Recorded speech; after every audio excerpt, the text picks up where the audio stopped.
एक बार हमारे विद्यालय में कुछ विद्यार्थी लगभग 1 महीने के लिए आए थे।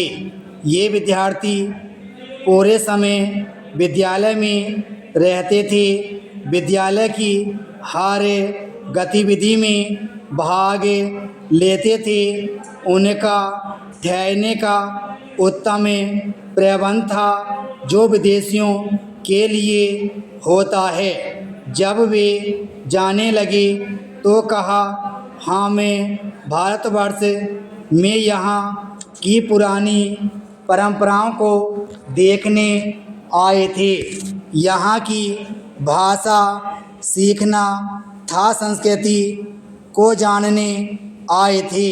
साथ ही हम भारतीय व्यंजनों का स्वाद लेना चाहते थे, लेकिन हमें इनमें से कुछ भी नहीं मिला।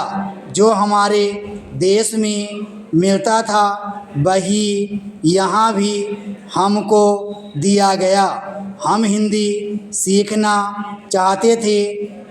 हमसे सब लोग ने अंग्रेजी व्यवहार किया।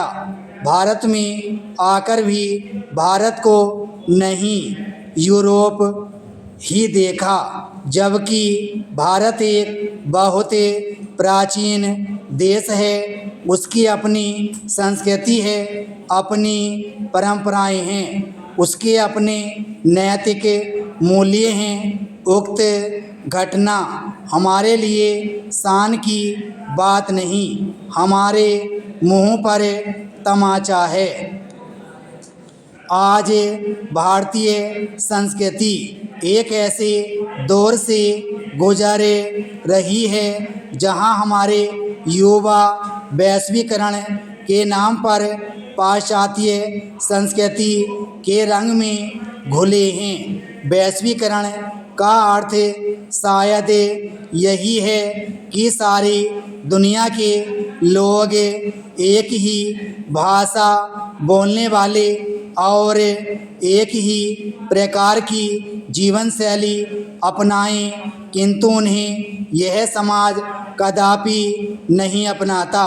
वैश्वीकरण का अर्थ है विश्व बंधुत्व की भावना का विकास करें, वसुधैव कुटुंबकम को समझ सकें। अपनी ज़मीन पर खड़े रहकर अपने जीवन मूल्यों को मिटाकर सरलता से हम समझ नहीं सकेंगे।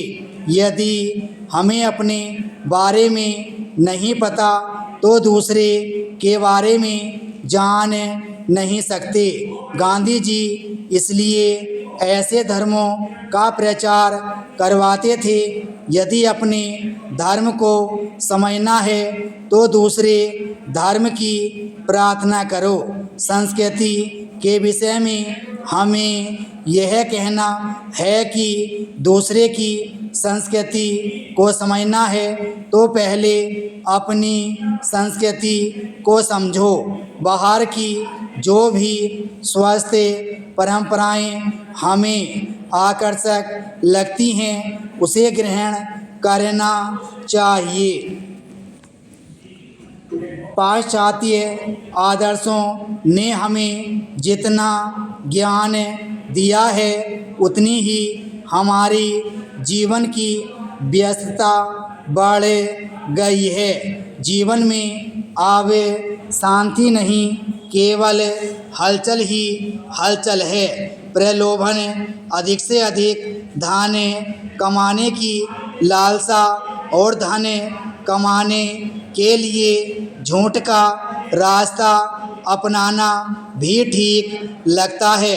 सब मिलाकर नैतिक पतन ने हमें अपने मकड़जाल में पूरी तरह फंसा लिया है। जीवन में केवल यंत्र ही यंत्र प्रमुख हैं। हमारी कल्याणकारी सोच कहीं खो गई है। इसलिए हमारी संस्कृति पर पश्चाताप संस्कृति का दुष्प्रभाव अधिक है, क्योंकि हमने स्वयं उसकी अच्छाइयों को मान लिया है।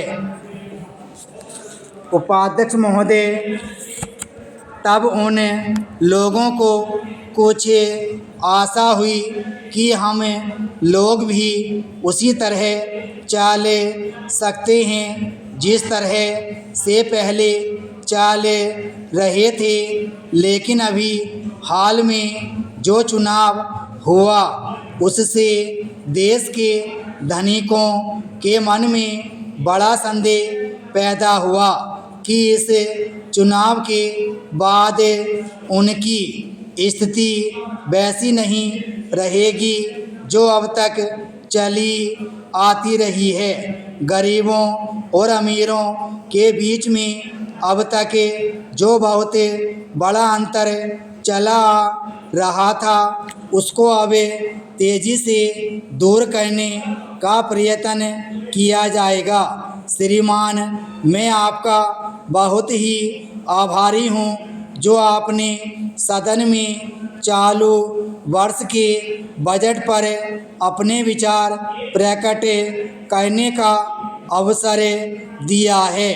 मैं इस बजट का समर्थन करना चाहता हूँ। श्रीमान, मैं सबसे पहले अपने दल के नेता प्रधानमंत्री को इस बात के लिए बधाई देना चाहता हूं कि उनके नेतृत्व में देश में कांग्रेस दल को स्पष्ट बहुमत मिला और इसके फलस्वरूप यहाँ पर केंद्र में एक ऐसी सरकार का गठन हुआ जो कि देश में वास्तव में समाजवाद लाना चाहती है।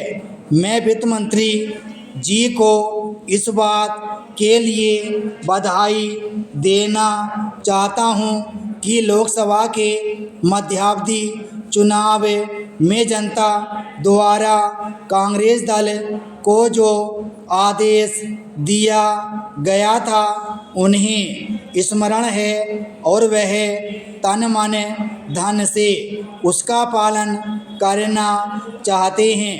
वह आदेश था देश में सामाजिक और आर्थिक विषमता दूर करने का, देश से गरीबी, बेकारी और बेरोजगारी को हटाने का और देश के जो पिछड़े हुए हिस्से हैं उनका पूरा विकास करने का।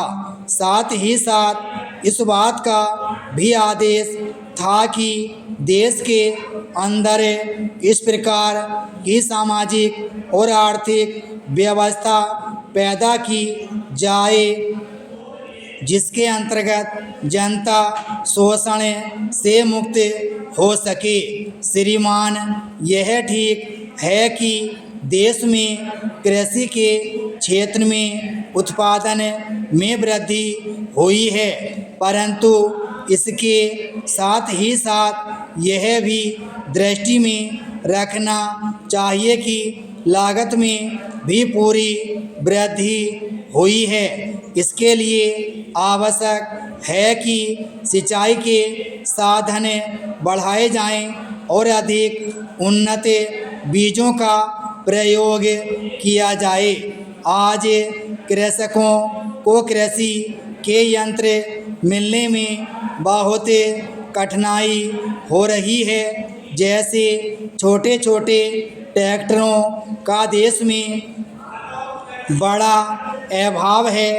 उनके बनाने के लिए शीघ्र नए कारखाने खोले जाएं, जिससे कृषकों को जल्द से जल्द ट्रैक्टर मिल सकें। देश तभी प्रगति करेगा, हमारा ऐसा विश्वास है।